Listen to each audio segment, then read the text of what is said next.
Hello and welcome to another Looney Tunes review video. If you are new to the channel, make sure you subscribe to follow my journey to review all 1000 classic Looney Tunes shorts and give this video a like as well. So this is a review for Goin' to Heaven on a Mule, released in 1934. It's the 80th in the series and it's directed by Friz Freleng. The imagery you're going to see, well, that should suggest why this is not on home video and probably will never be on home video. I do think it should be restored for preservation purposes, of course, so historians can look at it, but yeah, there are definitely way more better cartoons out there that need to be released over this one, that's for sure. Normally old in Rhiannon of the original audio commentary, but I'm not going to do it this time because looking back on it, because I wasn't exactly prepared for what I was seeing in this short, that commentary was pretty much me just groaning the entire way through, sort of like the Krusty the Clown groan, and it didn't really provide anything useful in terms of information, like why is this short the way it is, and so on, and I figured it's kind of pointless. So, what we'll do is we'll go through the short itself and some of the references within, and then you'll hear from my good friend Manny Cruz, the Toonie Tenor. He is going to discuss the musical part of it, which is arguably the best part of the short. If you need to see it, well, that's probably the best thing to see. First of all, yeah, it should be obvious why this is not on TV and hasn't been for a very long time. And what I've done here is I've basically made the best possible version from the best elements I could find. Is it polishing a turd? Perhaps, but I like to have the best possible version to reference whenever I'm doing any sort of research into these cartoon shorts.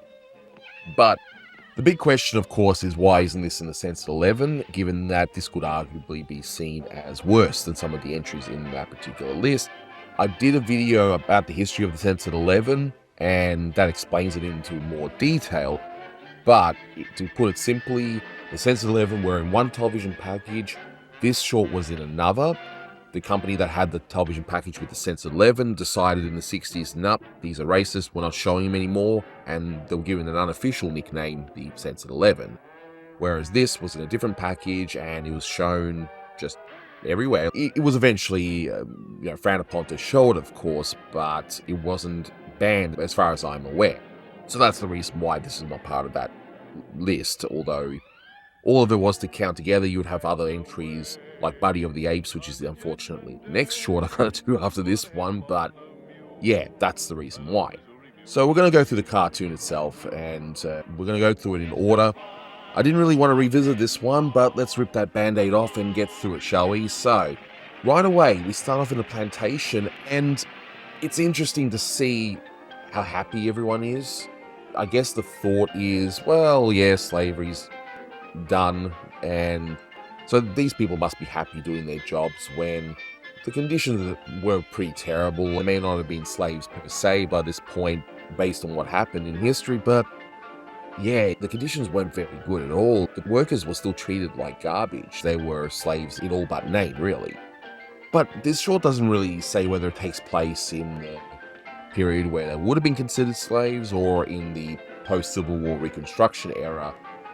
But around this time, cotton itself was a huge commodity. The prices were rising, and it had gone from 4 cents. I'm not sure what the unit of measurement is for cotton, but I believe like a barrel. And by 1934 was like 11 cents. It was definitely a bigger industry and an especially important one given the Great Depression at the time. Yeah, I'm not sure where this was taking place, but either way, these workers would not be happy doing this kind of job. One of the very, very few gags in this short that actually gave me a little chuckle is the fact that they're putting all of the cotton inside the machine, which is, of course, designed to clean up the cotton and make it useful for export, and it ends up being the 100% quote-unquote wool suits, and there's probably something further with this. I was trying to look into what was the price for wool, what was the price for cotton, because again, with the Great Depression, many manufacturers were looking for cheaper ways to manufacture certain things. That's why nylon came around eventually, I believe in the early 40s. It was part of the efforts to cheapen costs. So I'm pretty sure there's more to this, and if you know, definitely let me know in the comments. And yeah, we get a nice little sneak peek into Friz's future, and that's of course repeated animation in the short. And yeah, we see the opening bit once again, and I guess, look, it does work. It's like a bookend to the opening series of gags, if you can even call it that. And it introduces the setting, and it does so the way it's supposed to. So then we meet our main character, and yeah, it's a caricature that's rather, subhuman. And that was the thing about the caricatures around this time. I'm talking mainly the 30s here, that there's a difference between caricatures for those who are white or European, where, they have exaggerated features and all of that, but a lot of the time it was just to crack a few jokes, and it's just enough. It'd be the same level as what a lot of caricatures are done today, right? But then everyone else, Africans, African Americans, Asians, and Native peoples, the exaggerations done this time were just done to the point where they almost always looked grotesque or deformed looking, and the frustration with this is I love Freeze Freeling's works. I really do. I also love Bob McKim's animation because he's credited here, so clearly he worked on this.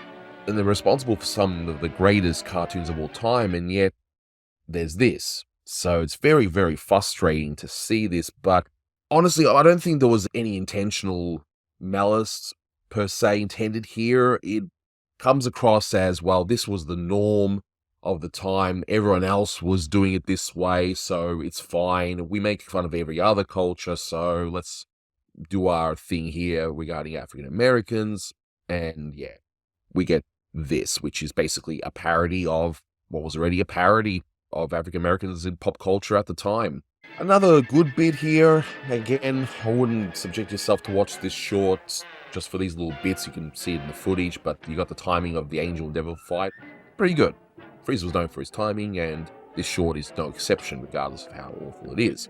So we get to the song promotion. Now this, I didn't realize at the time I did the original commentary about why all this happens, because it seems like, oh, they just came up with this Black Heaven idea and all that sort of stuff. But as my good friend Manny Cruz will elaborate a little further very shortly, this song was sung in a movie called Wonderbar, and it had Al Jolson in it. Now, Al Jolson, as a wonderful singer and entertainer and that, but he did a lot of blackface, and at the time, blackface was still seen as a very common form of entertainment.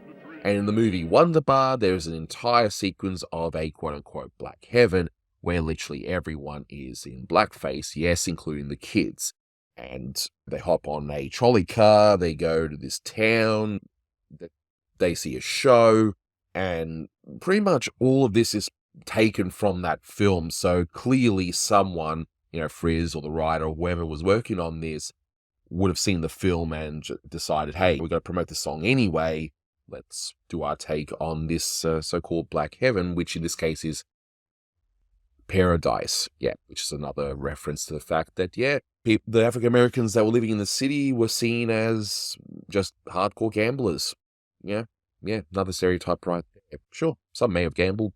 That was just an exaggeration that was seen at the time. And in fact, that fat angel, which I'm assuming is God, I tried watching that Wonderbar sequence. I had to sort of scroll through it. It was just, really cringy to watch. But a lot of things are actually taken from it. The Milky Way Cafe, in Wonderbar, the characters hop on the trolley car to go to the Milky Way, back in the Black Heaven, basically. So, lots of things lifted from there. Although I do have to wonder, why would there be a salesman in heaven? God gets annoyed with him and pulls then the welcome mat. Just, it's a weird gag. I mean, if you're God, why have a salesman in heaven? But anyway, whatever. That's for just a weird thing there.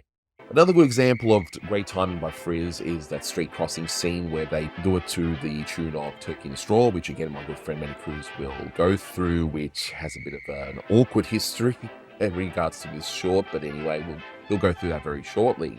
And we get to the show that's in this Milky Way place, and sure enough, we hear some great music. And I've got to say, another reason you'd watch this short is to listen to the music. At least the music is good. So I would say just shut your eyes, listen to the music. It's actually pretty good. And again, manning through what these songs actually are. But then if you actually open your eyes and see, apparently Black Heaven also means there is free watermelon everywhere. Yep, there we are. So then we see the gin orchard. So that would be, of course, a play on the idea of the whole Garden of Eden. God tells Adam and Eve not to eat the fruit or they'll be banished from the garden. Yes, I'm simplifying things, but But essentially, that's what it's referencing there. Now, is this a commentary on the belief that even if you give African Americans all they want via this so-called black heaven, will they still then turn to booze and be lazy? Food for thought. Anyway, that's what this comes across. And I do have to ask, why is it Hades and not Satan or the devil that once he drinks the gin and he gets banished? So if someone knows more about that, let me know. Why would they use Hades and not, Satan or the devil or any other names, Beelzebub or whatever? I'd say the ending, though, would be the worst bit of all. Like, the character just learns nothing, so it's like, oh, I should give up drinking because I might be kicked out of Black Heaven. Nah, I still want to drink. Goodbye, everybody. Yeah, it's not a good ending, but I've rambled on long enough, and quite frankly, I don't want to speak too much more about this short, so my good friend Manny will take over, and yeah, he'll discuss all of the music in this short, so take it away, Manny. Hi, everyone. This is Manny Cruz, the Toonie Tenor, coming at you with the latest edition of It's Time for Manny's Music Time with music trivia for you today. For the 1934 Merry Melody, Going to Heaven on a Mule. So, we've come to this particular cartoon. Yeah. There's many things to talk about in this cartoon. And there's just some things that I personally don't feel comfortable discussing. I don't feel that I'm the right person to be talking about particular matters because this one is just, whew, it is chock full of baggage. Say what you want. There's going to be some people saying, oh, but that's how things were during that time period, and you can't judge things from the past in a modern context. I'm just frankly not in the mood to get into that discussion. But anywho, let's talk about the cues in this particular cartoon. So the cartoon starts off obviously with I Think You're Ducky, the Merry Melodies theme at that particular time. And right when the opening title starts, you hear a song called Mississippi Holiday, which was first recorded in 1933 by Freddie Rich and his orchestra. And you hear that one during the opening titles, and it continues on when you see all the people in the plantation picking cotton and the various scenarios and gags that occur.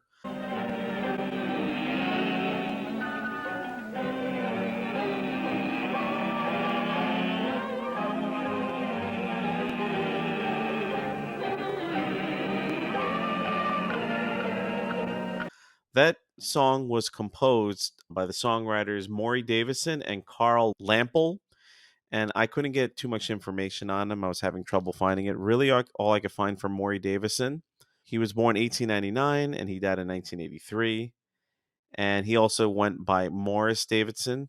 I couldn't get much information on him. And as for his co songwriter, Carl Lampel, his full name was Carl George Lampel, born November 4th, 1898. And he passed away September 12th, 1962. And he was born in Cleveland, Ohio, the home of rock and roll. So that's for Mississippi Holiday. I was listening to the recording from Freddie Rich, and it was actually a pretty nice song in terms of the melody and whatnot.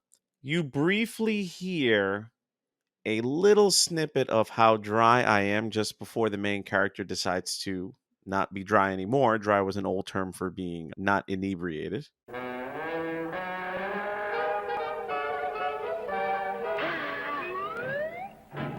I personally am not a drinker. I just choose not to drink alcohol.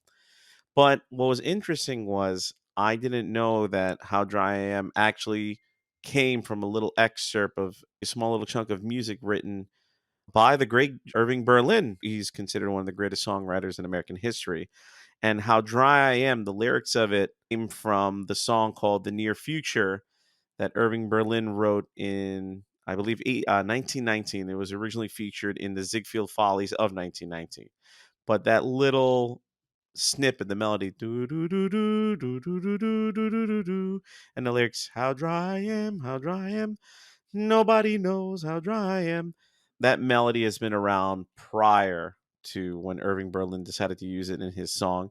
And that's a case with another song that I'm going to be talking about, that the melody predated a certain use in terms of the lyrics and whatnot. So you could say Irving Berlin did an interpolation of the lyrics. And in case you don't know what an interpolation is, I have a definition in my brain, but let me be fancy and pull up the actual musical definition. So, in popular music, because this music was the pop music of its time period, in popular music, refers to using a melody or portion of a melody, often with modified lyrics from a previously recorded song, but re recording the melody instead of directly sampling it. And I took that definition from Wikipedia. In other words, you're taking the melody of a previous song, whether it was recorded or not, and possibly changing the lyrics. I know there's examples of it in rock and roll music and hip hop. And obviously, this cartoon was made before samplers came into prominent use in the 1980s. But you're taking that little chunk of melody and just putting into your song without actually taking the direct recording of it. I know one example I could think of was the song The Way I Am by Eminem during the chorus. And I am whatever you say I am. If I wasn't, then why would I say I am? And that one's not really a melody, it's a rap. But I discovered years later that he actually interpolated that particular phrasing, that rhythmic thing, I don't know what to call it, from an earlier hip hop song from the 80s as the rhyme goes on from Eric B. and Rakim. And in that one, he goes, I'm the R, the A to the K I am. If I wasn't, then why would I say I am? And you see tons of examples of that in pop music where the interpolation occurs. It's not a sample. Sample means that you actually take the actual recording and manipulate it. But again, that technology didn't exist in the 30s. And that's pretty much what got hip hop started, was the idea of sampling in the 70s and 80s.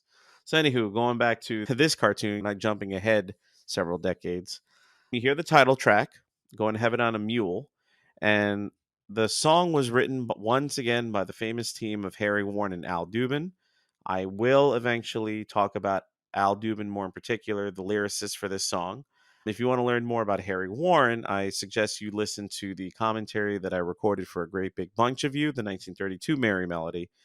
Very, very prominent songwriter in not just Warner Brothers history, but just American music history in general. When I pass away on the judgment day, I was going to have on a mule, an old Missouri mule.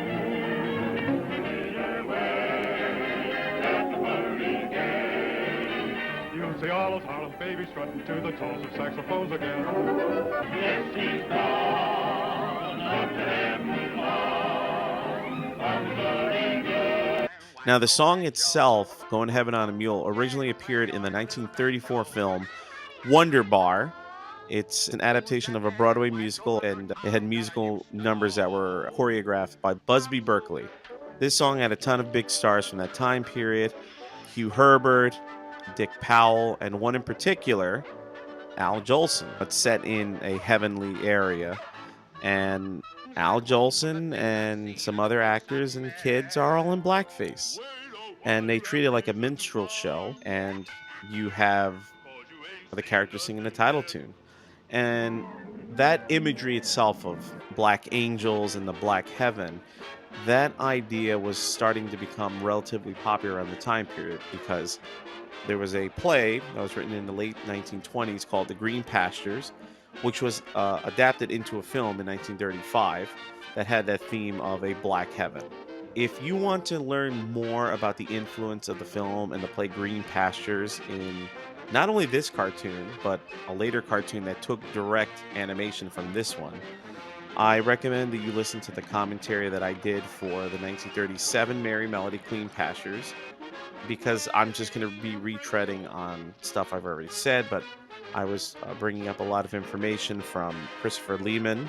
He's a prominent professor of film history, and he goes into detail more about the depictions of African Americans in popular media and in music and the relationship to it. So if you want to learn more about that, please check out that commentary for Clean Pastures. And I also quote from the book Tunes for Tunes by Daniel Goldmark. And again, talking about how in these cartoons we had certain musical ideas that we would associate with African Americans that were honestly based in stereotypes. So if you get the opportunity, please check out that one for Clean Pastures. You hear near the end of the cartoon a tiny bit of Shuffle Off the Buffalo, which was another composition by Harry Warren and Al Dubin. And during the scene when you're inside a paradise, a pun on the word with the unfortunate imagery of a pair of dice, a stereotype, one of many in this cartoon. But you see the scene where the angels are crossing at the crossing guard and they start dancing while crossing the street. And then we come to the song Turkey in the Straw.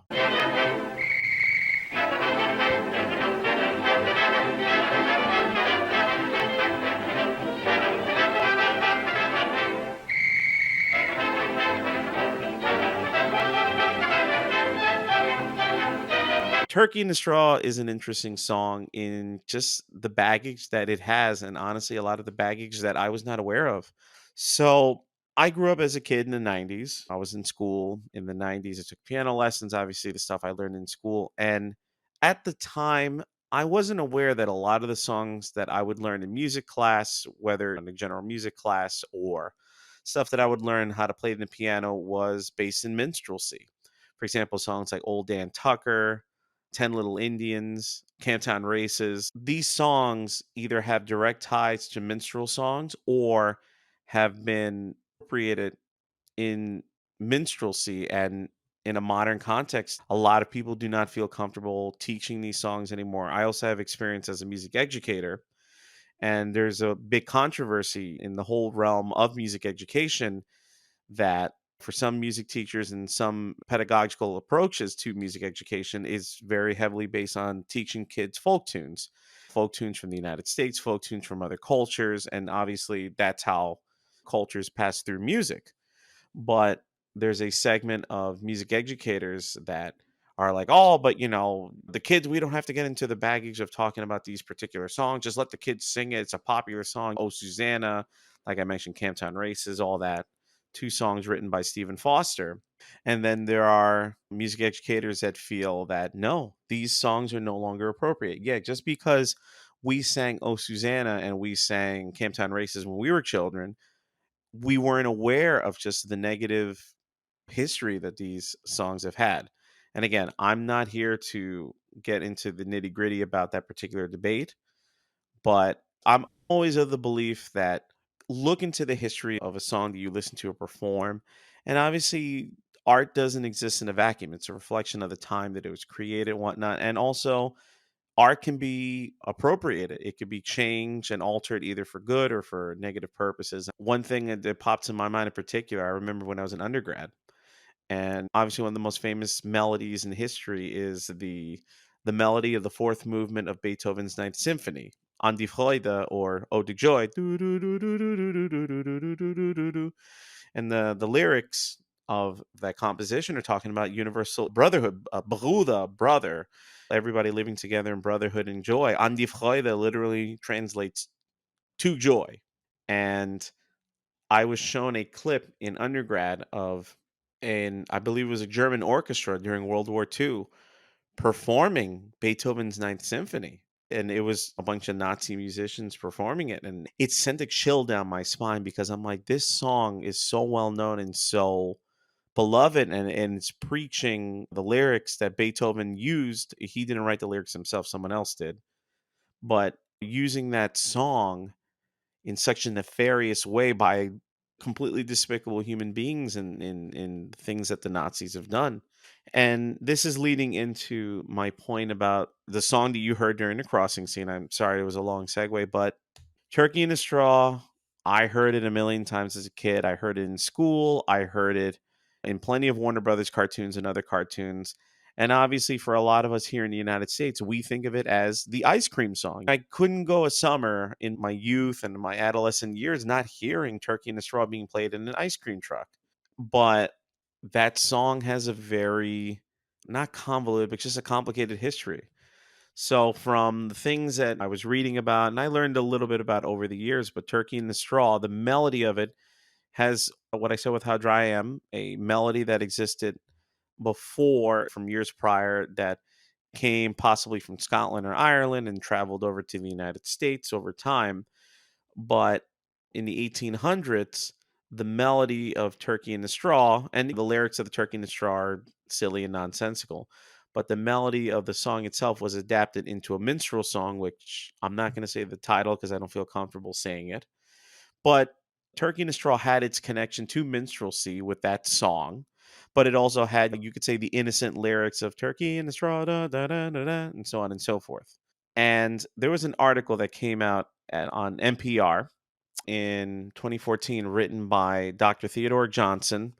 And he goes into detail talking about the racist connection that Turkey in the Straw has.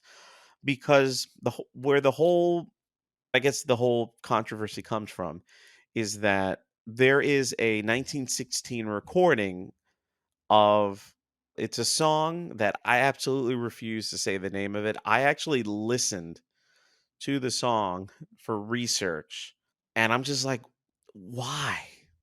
Again, this is 100 years ago, and I understand.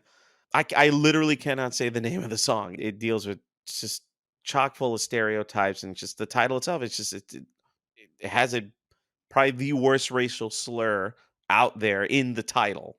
And it was recorded by a silent actor by the name of Harry C. Brown. He was also a banjo player. And it's just honestly, I don't know. I'm struggling to talk about it here, but I listened to the song and I don't recommend that you do if you feel really uncomfortable just listening to crap like that. I can't think of another thing. But the song literally starts with the melody. It starts off and then boom, chock full of just racist lyrics. And there was a huge controversy going on after the publication of this article. And a lot of people were not aware that there was, even though Turkey in the Straw had existed for a while, some people, they never knew that the song had such a horrendously racist version of it that came out about 100 years prior. And some people assumed that was the original version of the song. The original version was from 1916. That was super racist and whatnot. But again, not realizing it was older. And then there were some other people online. There was another article that I was reading, I believe it was from the New Republic, and it was John McWhorter. He's a linguistics professor at Columbia University, and he was pushing back on what the other article was saying, how, yeah, even though, yeah, Turkey in a Straw has that connection to a racist song, it existed in its, you could say, innocent version prior to the racist one coming out. So there was like a back and forth. And ultimately, it led to a lot of ice cream trucks removing the song, especially in the wake of what happened in George Floyd and all the riots and the protests that occurred in 2020. And ice cream trucks across the United States said, you know what?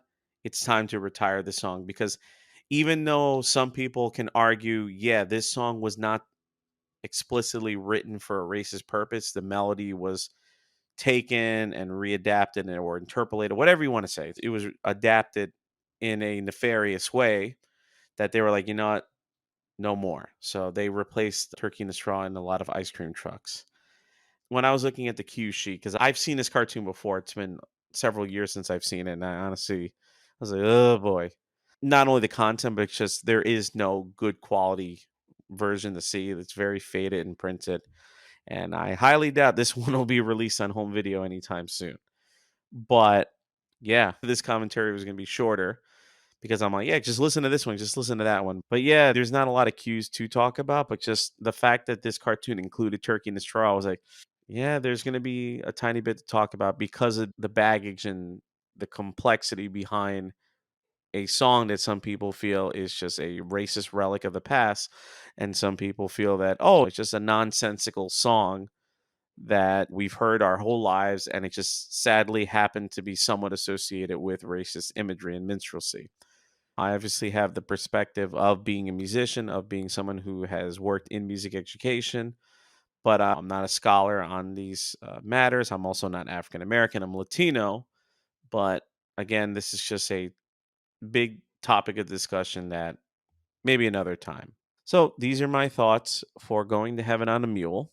I hope you enjoy this commentary. I hope you enjoy it more than the cartoon itself, which I don't think will be too much of a problem. And enjoy the rest of your time listening to Anthony. Please make sure to follow me on social media at the Toonie 10. I'm on Instagram, I'm on Threads. You follow me on Facebook, where I post about just my adventures as a musician and also being a multifaceted geek. You'll see me post plenty of stuff about Looney Tune, Merry Melody History, other cartoons I'm into, but I don't think I would be posting any clips of this particular cartoon. So thank you for listening, and I'm not even going to bother doing the guy's voice, but so long, folks. Have a good time. So long, folks. Thank you, Manny. So this one gets 1.5 out of 10, and that's 0.5 more than Buddy's Day Out, which I still think is the worst Looney Tunes short. So why is this racist one slightly bit better? It's more competently made, the timing's better, and the music is pretty good too. That's literally it. It's a bad cartoon as well, and it was taken from the idea that blackface was acceptable form of entertainment, and yeah, it's not acceptable today. And again, I do think it should be restored, but would I want it actually released on physical media? Not necessarily. It just should be available for those of us who like to research into this sort of thing. So, that'll do it for this one, and it can only go up from here. So, thanks for watching, guys, and until next time, take care.